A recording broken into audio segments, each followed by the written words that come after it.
nos escritos dos irmãos, o Darby, Kelly, entre outros, o Bruce mesmo, é importante a gente ler a palavra e não esquecer disso. E aí juntou essa questão toda do que eu estava percebendo, de exercício para mim mesmo. E eu falei, vamos trazer esse estudo. Na verdade, esse estudo, irmãos, é algo que eu estou fazendo, é particular, tá? E eu queria dividir com vocês para que fosse de proveito para todos, né?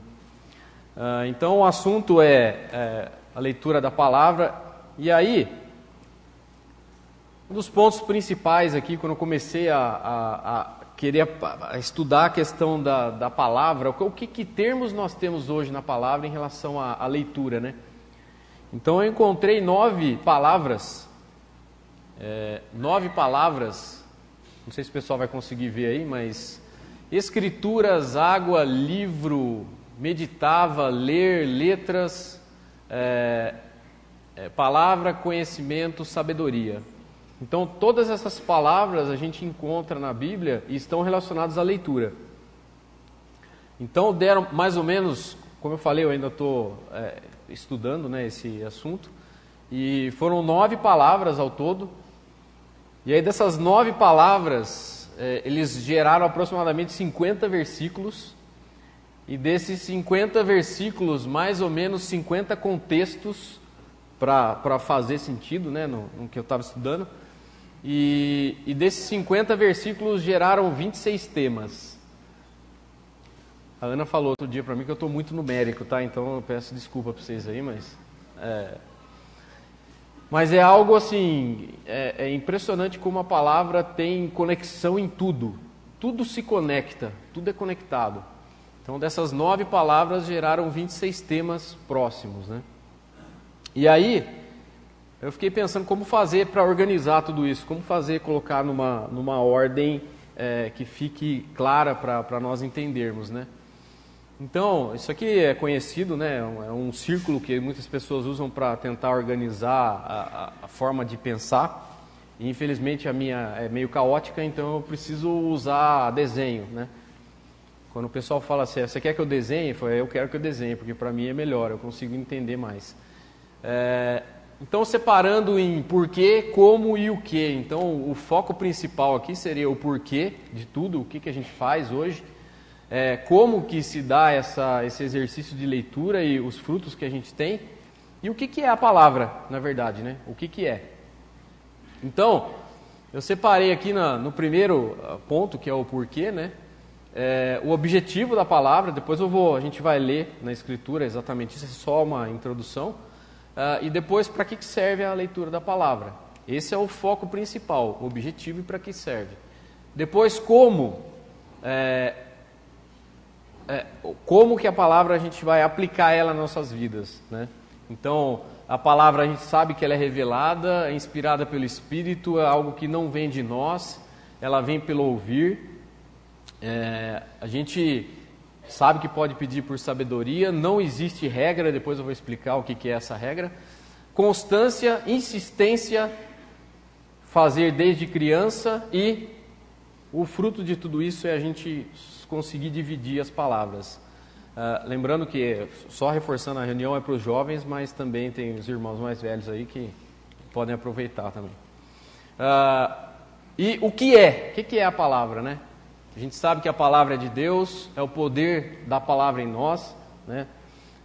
É um livro aberto, e porque estamos nele, né? Ou seja, estamos no Senhor Jesus, nós temos o privilégio de entender e compreender a palavra, e hoje todos nós sabemos que é loucura para o mundo, tá?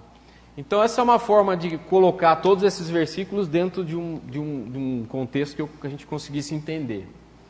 E aí, irmãos, detalhe, faltou também que são tempos de fraqueza. E aí, vamos entrar então na palavra propriamente dita, né? Então, o primeiro ponto aqui, e é o primeiro versículo que eu gostaria de ler, é João 5,39. Aqui, irmãos, tem vários versículos que estão colocados aqui, mas eu separei alguns só para a gente ter tempo de ler, tá? Não vai dar para a gente ler na sua totalidade. Então, João 5,39, Então fala, examinai as Escrituras, porque vós cuidais ter nelas a vida eterna, e são elas que de mim testificam. Vamos lá rapidamente para Hebreus 10, 7 também. Hebreus 10, 7. Então disse, eis aqui venho, no princípio do livro, está escrito de mim, para fazer, ó Deus, a tua vontade. Então, basicamente, todo o objetivo desse livro, de cabo a rabo, da primeira página até a última, o principal tema desse livro é o Senhor Jesus, né? Ou seja, a gente poderia acabar hoje aqui essa leitura, eu poderia terminar agora aqui, porque o Senhor Jesus é a razão de tudo, né? Ele é o foco principal. Não, mas não é só isso. O segundo tema seria para que serve a palavra, né? E aqui não vai dar tempo da gente ler, mas eu selecionei aqui algumas palavras. A palavra serve para ensinar, para redarguir é argumentar, para corrigir, iluminar, confortar, consolar, dar esperança, nos dar embasamento para quando a gente precisar falar com algum irmão ou ajudar eles, e purificar o nosso andar. Tá? Então, o objetivo principal são todos esses pontos que eu falei, mas o principal deles é porque a palavra fala do Senhor Jesus. Então, ele é o foco principal de tudo isso. Tá? Então, essa é a primeira parte que eu queria comentar aqui. Depois entra o como. Então, sabemos que a palavra hoje, ela é uma palavra revelada, né? Se a gente for lá em Abacuque, ele cita esse Abacuque 2:2. Abacuque sempre some da minha Bíblia, viu? 2:2. Então o Senhor me respondeu e disse, escreve a visão e torna bem legível sobre as tábuas. Então esse é o primeiro ponto que eu gostaria de ler. O segundo, ele está lá em Gálatas 6:11. A gente vai ter que correr porque senão não vai dar tempo.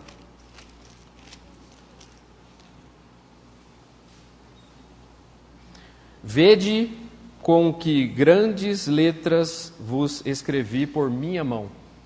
Então, desde o começo, a palavra foi escrita, ela foi inspirada por Deus a nós, homens. Então, se a gente pegar Moisés, todos os profetas, Paulo, e mesmo depois, os irmãos do século retrasado, que o Senhor abriu, trouxe de novo, né, a palavra para esses irmãos, Darby, Kelly, etc. Então, o Senhor sempre usou vasos para nos mostrar a palavra, mas ela foi revelada através do Espírito Santo, que é o próximo tópico que eu vou falar aqui, que é justamente, ele foi inspirado pelo Espírito Santo. Então, o Espírito Santo, ele age em nós, e é ele que permite que nós consigamos entender a palavra. Lógico, existe a vida nova, mas o Espírito Santo é que nos revela as verdades do Senhor Jesus. Tá? Além disso, como a gente sabe, ele não vem de nós. Então esse versículo eu gostaria de ler também. Em Lucas 24:44. E disse-lhe, são essas as palavras que vos disse, estando ainda convosco, que convinha que se cumprisse tudo o que de mim estava escrito na lei de Moisés, e nos profetas e nos salmos. Então abriu-lhes o entendimento para que compreendessem as Escrituras. Então, irmãos, isso aqui é mais uma prova de que, por mais que nós tenhamos conhecimento intelectual, quem vai dar o discernimento, a sabedoria, quem vai abrir os nossos olhos é o Senhor Jesus através do Espírito Santo. Ou seja, cada vez mais nós, como racional, a gente vai saindo da equação, e é o Senhor que age em nós dia a dia. Tá? A gente sabe que a fé, ela vem pelo ouvir da palavra de Deus, então faz-se mais importante ainda nós termos essa responsabilidade de falar da palavra e sabendo que ela vem do Senhor Jesus. Tá? Bom, E aí, em Tiago 1,5, a gente pode ir lá também. Tiago 1,5. E se algum de vós tem falta de sabedoria, peça a Deus, que a todos dá liberalmente, e não lança em rosto, e ser-lhe-á dada. Peça, porém, com fé, não duvidando, porque o que duvida é semelhante à onda do mar, que é levado pelo vento e lançado de uma para outra parte. Então, o que a palavra fala aqui é que todos nós podemos pedir por sabedoria. Muitas vezes a gente não entende algumas coisas. Eu estou lendo um trecho, não estou entendendo, não está fazendo conexão, não está claro isso. Peça para o Senhor. Eu acho que dentro do tempo dele, ele acaba sempre mostrando. Por muitas vezes, irmãos, é algo impressionante.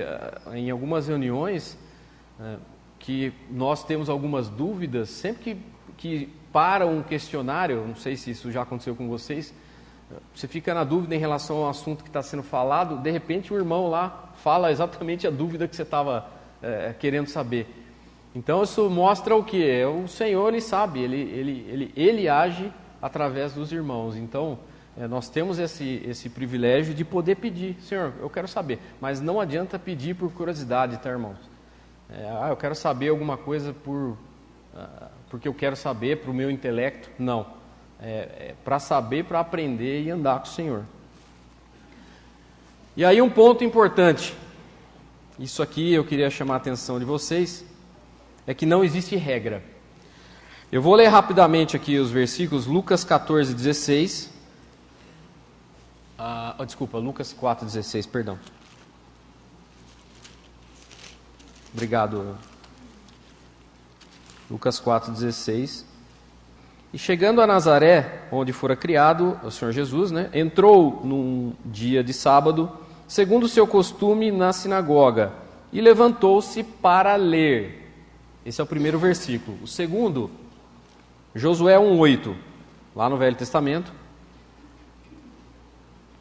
Eu fiz questão de pegar dois exemplos, Novo Testamento e Antigo Testamento.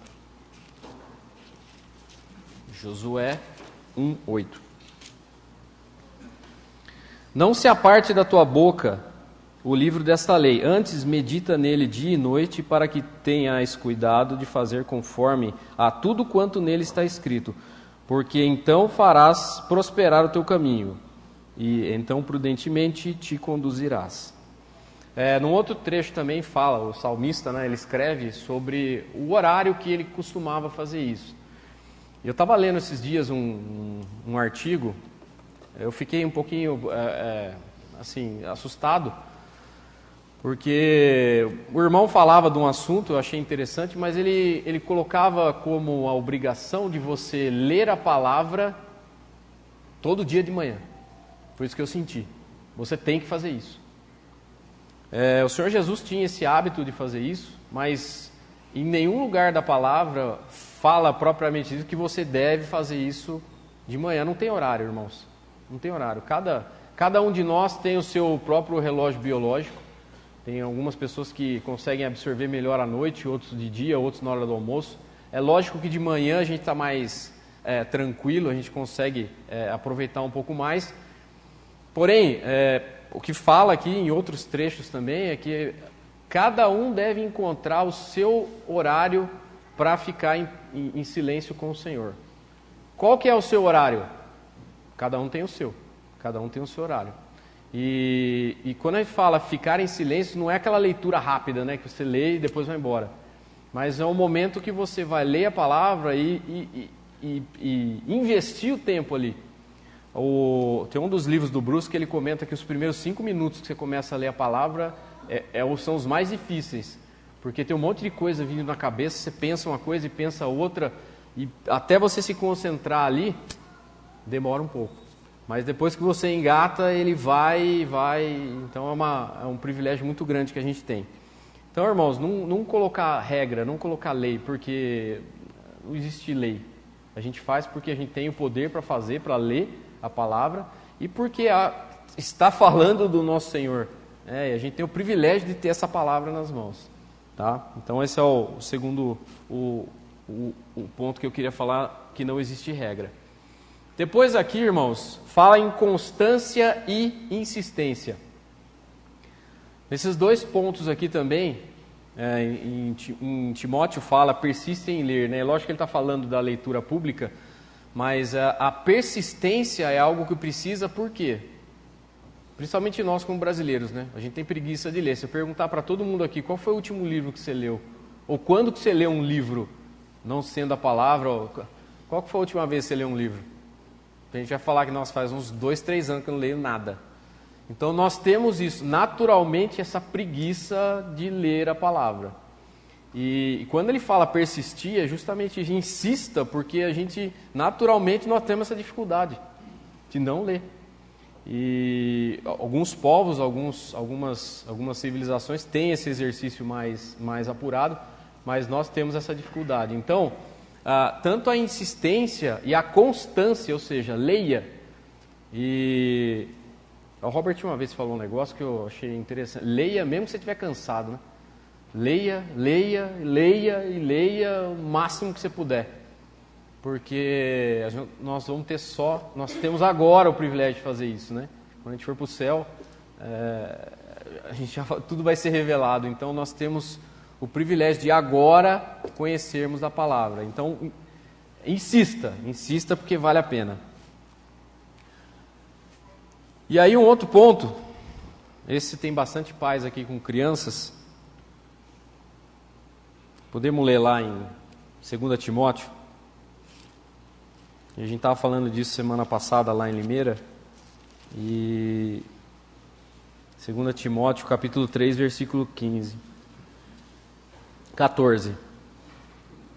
Tu, porém, permanece naquilo que aprendestes e de que fostes inteirado, sabendo de quem o tens aprendido, e que desde a tua meninice sabe as sagradas letras, que podem fazer-te sábio para a salvação, pela fé que há em Cristo Jesus. Então, é um exercício importantíssimo de todos os pais de levarem a palavra para os filhos. E a gente sabe como que é a correria do dia a dia, chegar em casa, do trabalho, cansado, e ter que pegar a palavra e ler junto com as crianças, ou encontrar um horário para que eles fiquem concentrados. Mas, irmãos, é um exercício muito, muito proveitoso quando você encontra junto com eles um horário para vocês lerem.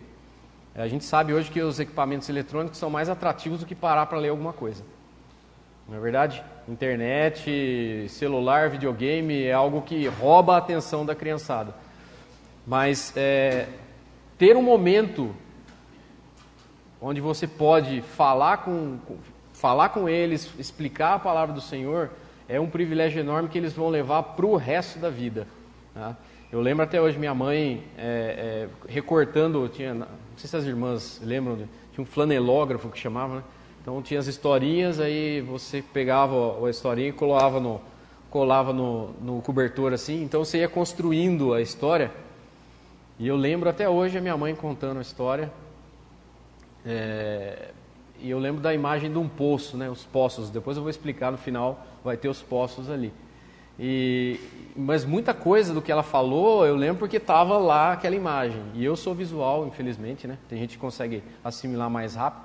Mas visualizando, você guarda as coisas. E aí eu só queria fazer um parêntese dos pais terem essa responsabilidade.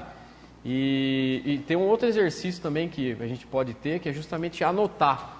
Como as pessoas são visuais, anote tudo que é falado nas reuniões. E a imagem que estava lá no começo era uma imagem com uma caneta, né? Então, com caneta,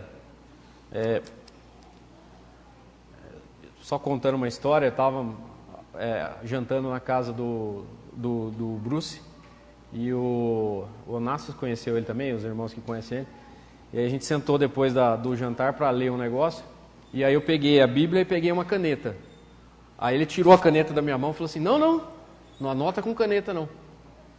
Aí eu falei, mas por quê? Ele falou, não, anota com lápis, porque você pode ter que apagar o que você anotou.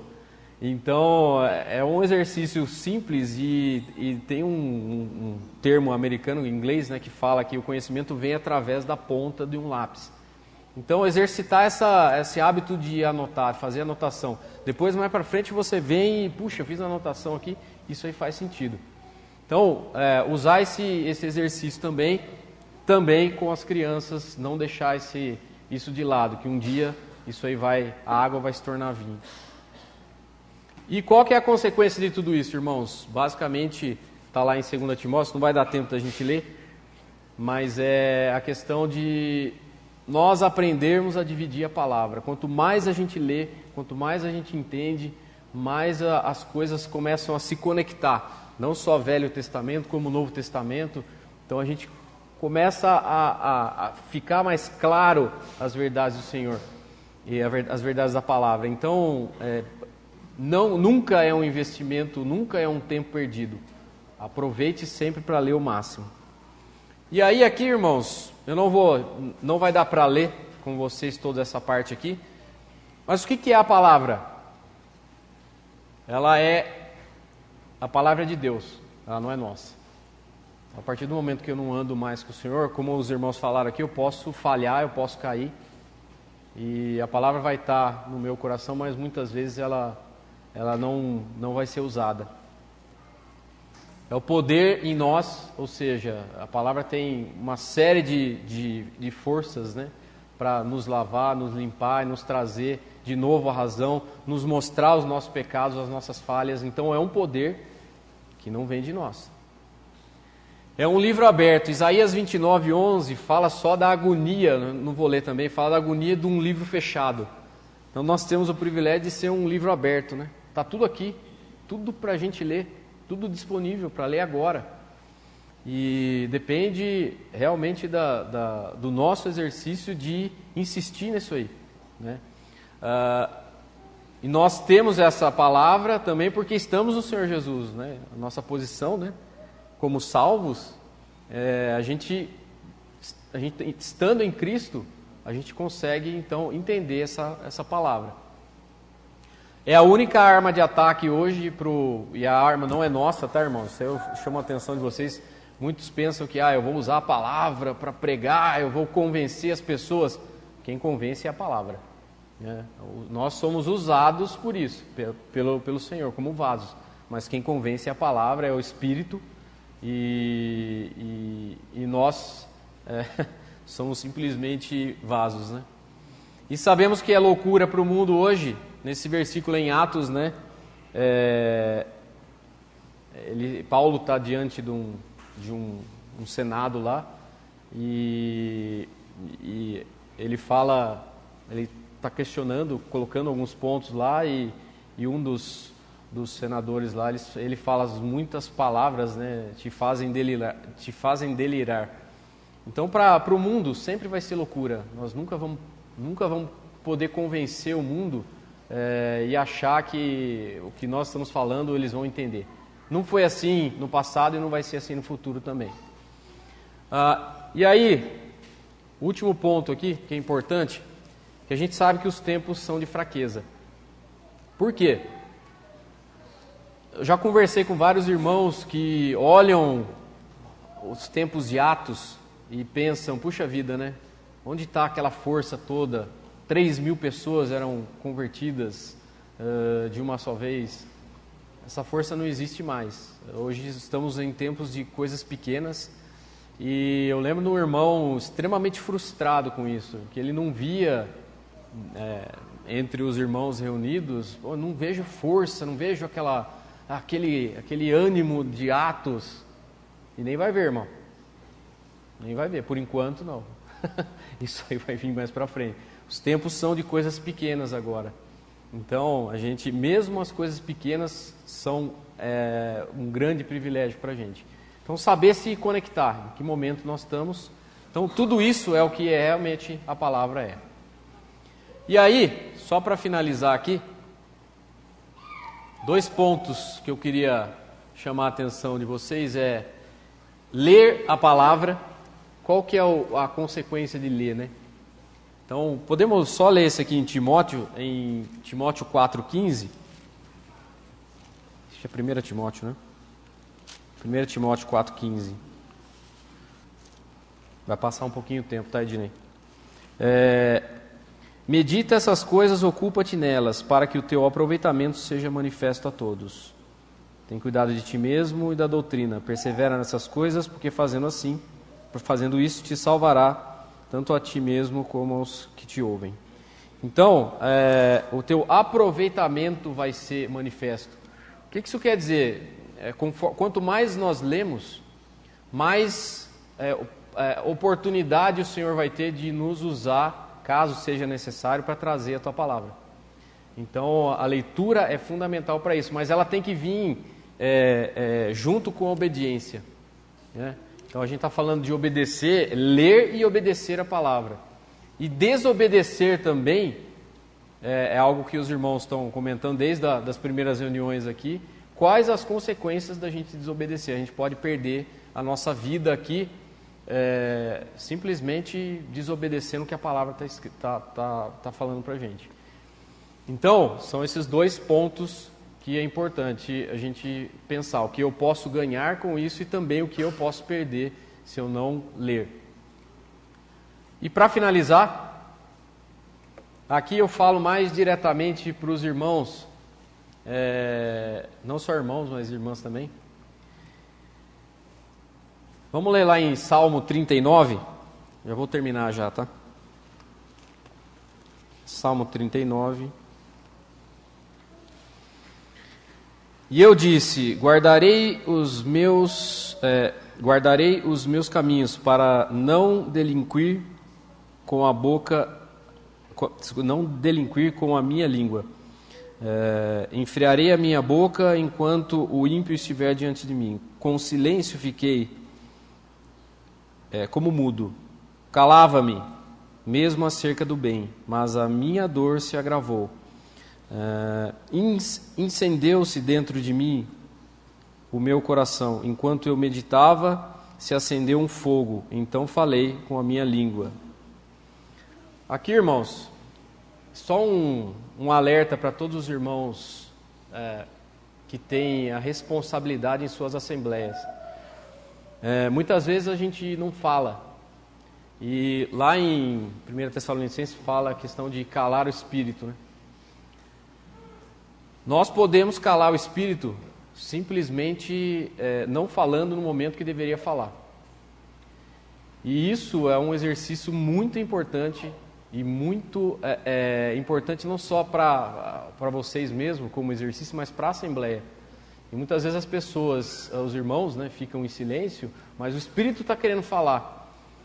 E aí o Bruce deu um exemplo no texto de Tessalonicenses também sobre pegar uma mangueira, né?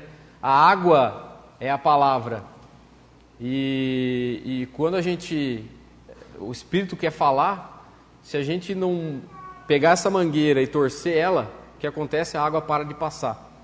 Então, nós temos, infelizmente, essa capacidade de não permitir que a água passe. E é um alerta que eu faço para todos os irmãos. Isso também não dá direito a todos falarem. É importante também nós sabermos se o irmão saber se tem o dom realmente para falar. E muitas vezes, já vi outros exemplos em assembleias onde o irmão não tinha o dom e falava e acaba sufocando a assembleia. Então, saber, irmãos, simplicidade, se realmente você tem o dom para falar.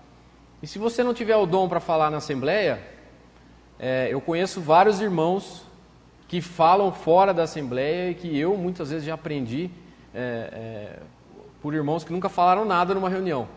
Tem um exemplo lá, o João Cason, lá em Limeira, e o João, eu nunca vi ele falar na reunião, mas eu tenho no meu coração guardado várias coisas que ele falou para mim e que eu levo até hoje, coisas práticas mesmo. E eu lembro até hoje ele falando de uma situação na empresa dele, que a empresa estava forçando ele a fazer um negócio que estava errado. Ele falou: Petros, o Senhor honra as atitudes que a gente toma a favor do Senhor. Então, mesmo fora da assembleia, fora da reunião, a gente pode falar também para os nossos irmãos e animá-los, tá? E finalmente, o que vocês estão vendo aí? Dá para ver a imagem aí ou não? Dá para ver aí? O pessoal que está lá não está vendo aí, Lemão? que é isso aí? Isso é um poço, né? É um poço. Não vai dar tempo de ler, porque já estourou o tempo. Em Gênesis fala de poços, né? Então, nós devemos, irmãos, cavar poços, né? O que aconteceu aqui é que... Vamos ler rapidinho lá, vai. Esse aqui é importante. Gênesis 26, 18 ao 25. E tornou Isaque e cavou os poços de água que cavaram nos dias de Abraão seu pai, e que os filisteus taparam depois da morte de Abraão. E chamou-os pelo nome chamou-os pelos nomes que os chamara o seu pai. Não vai dar tempo de ler todos eles, eu só vou ler esse primeiro aqui, mas ele cavou aqui aproximadamente 5 poços. O que isso quer dizer, irmãos? Que não existe nada novo escrito hoje. Tudo que nós temos, a gente traz dos escritos, lógico, dos irmãos do século retrasado, mas tudo está aqui nesse livro. Então não tem nada novo. E o Mackintosh comenta em um dos livros que se nós quisermos aprender da palavra, você tem que cavar. E tem que cavar fundo. E cavar mais de 5 poços. Porque é um assunto que a gente já termina aqui, né? Mas a gente pode se converter em 3 minutos. Mas não dá para aprender da palavra do Senhor em 3 minutos. Eu preciso cavar e cavar e cavar e cavar. Então eu queria deixar só essas palavras aqui para vocês, para os jovens, principalmente os irmãos mais novos. Depois, se vocês quiserem, eu posso passar essa apresentação aí. Se dedicarem a esse exercício tão importante da leitura da palavra e encontrar realmente um momentinho, uma hora, todo dia, para que você possa meditar na palavra do Senhor. Ok? Podemos dar graça?